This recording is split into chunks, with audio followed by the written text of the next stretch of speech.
काय म्हणतेस? ए कसं वाटलं? असं कधी पाहिलंस तू तुझ्या जीवनामध्ये? हा, पण आता जे पाहिलंस ते कधी विसरशील का?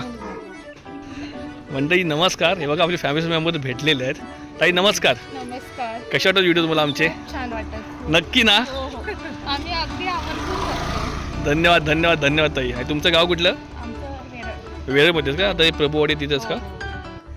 सर्वप्रथम मंडळी आपल्या सर्वांना नमस्कार. आता आपण आलो आहोत वेरळ गावामध्ये, प्रभुवाडीमध्ये.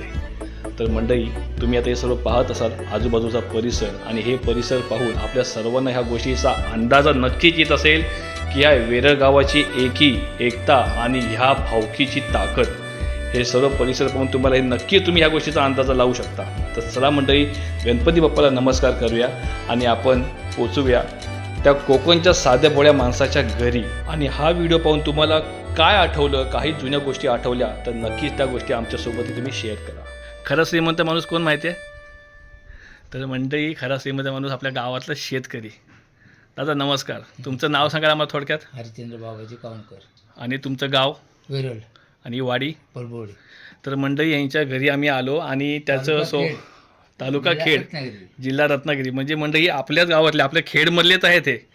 तर थोडक्यात सांगायचं झालं तर हे आमचे मामा आहेत इथे. आणि या मामांमुळे आम्हाला ह्याचं भाग्य म्हणजे आमच्या नशिबात आलं की हे बघा खाली मस्त की शेण असं सारवलेलं आहे, खूप छान असं. आणि घराची म्हणजे हे जे वाशे वगैरे आहेत म्हणजे आपलं जुनं घर. आता हे जे घर आहे ना आई, तुम्हाला मी सांगतो की आमचं आजोळ वरवळी देऊळवाडी म्हणजे आमच्या मामाचं गाव. तर तिथे आमचं असं घर होतं. आजी आजोबा मस्त की आमच्या गोट्यात जायचे दुधासाठी किंवा गाई गुरं जी होती त्यांचा सांभाळ करण्यासाठी. तुमच्या इथे घरामध्ये प्रवेश करण्याच्या म्हणजे तुमच्या वाडीमध्ये जेव्हा मी शिरलो ना तेव्हा शेणाचा खूप असा छान सुगंध वगैरे यायला लागला. आणि मामाला मी बोललो की मामा आता खऱ्या भाग्याने आपण गावात आलो असं वाटायला लागले. श्रीमंत माणूस म्हणजे काय बोललो, कशासाठी बोललो? आज भल्यातला भला मोठा श्रीमंत माणूस पण त्या घरामध्ये तांदळाच्या पोत्या भरलेल्या नसतील, लक्षात घ्या. म्हणजे सर्वात महत्त्वाचं काय, 2 टायमाची भाकरी. आणि ते बघा दादांकडे प्रेमाचे शब्द आणि पोत्या इथं भरलेल्या आहेत. तुमची आणि माझी ओळख मामा घरी नसताना हे दादा घरी आले आणि मी रूममध्ये होतो. तुम्ही दरवाजा नॉक म्हणजे वाजवलात, मी कडी खोलली, मी तुम्हाला ओळखलं नाही. पण हे पहिल्याच भेटत त्यांना माहिती पडलं की आमचे मामा घरी आले. त्यांनी पटकन तांदूळाचं पोतं आपलं जे आहे ते आपलं घेऊन आठवणी त्यांच्यासाठी मामासाठी आमच्या घेऊन आले. काय मामी?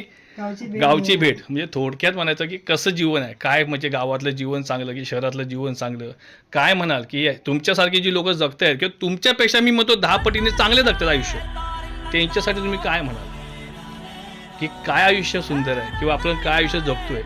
तुम्हाला काही अशी वाटतं का की माझ्या खिशामध्ये 5-6 लाख रुपये असावे?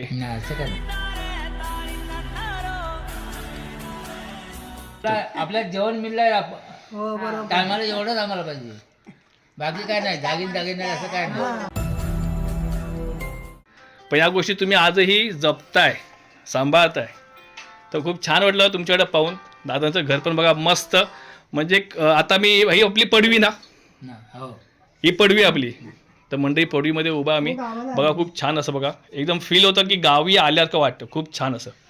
तर दादांकडे गुरंसुद्धा आहेत, त्यांची नावंसुद्धा असतील. तर चला दादा थोडक्यात आपली तुमची गुरं दाखवा.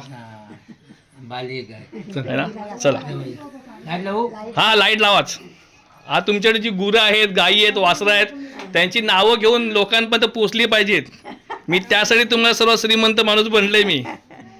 चला मंडळी बघा, हा बाहेरची हे अंगण आहे दादांचं, खूप छान. आणि हे शेजारची घरं आहेत बघा, खूप छान. आणि श्रीमंत माणसाच्या कपाटामध्ये मला पैसे असतात, थप्पे असतात, पण हा खरा श्रीमंत माणूस बघा. या गोष्टी तुम्ही गावात आल्याच्या नंतर तुम्ही हे करता की पाहिजे असतात मामा, काय मामा? पण या गोष्टी भेटत नाहीयेत. काही धार्मिक कार्यक्रम करण्यासाठी ह्या गोष्टी लागतात. सोडून दिलेली पण आता तुम्हाला इथे गुरं दिसतील. नक्कीच. माझी मुलगी आहे, तिचं नाव परी आहे, पण तिला हे कुठंतरी आज पाहायला भेटलं की एका श्रीमंत माणसाच्या दारामध्ये म्हणजे म्हणतो ना, वाघापेक्षा मोठा माणूस त्यांनी सांभाळून ठेवलेला आहे.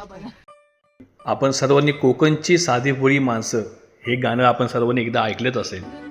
माझा काही मोठा असा हेतू नव्हता, पण गाव वेरळ प्रभुवाडी मध्ये राहणारे एक कुटुंब जे कोकणची साधी भोळी या गाण्याला म्हणजे या शब्दांना शोभणारी अशी माणसं म्हणजे आपला शेतकरी.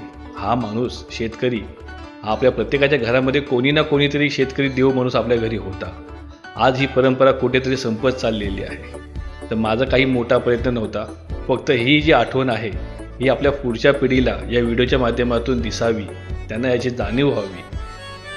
चला तर मंडळी, संपूर्ण वेरळ गावाला आणि आपल्या प्रभुवाडीला आमचा सर्वांचा नमस्कार. आपण पुन्हा भेटू अशी आम्ही इच्छा बाळगतो. आणि मंडळी चला आता आम्ही हे झाडगं घेऊन डोक्यावरती आम्ही आमच्या मुंबईला जातो. कशी वाटली आमची व्हिडिओ नक्की सांगा.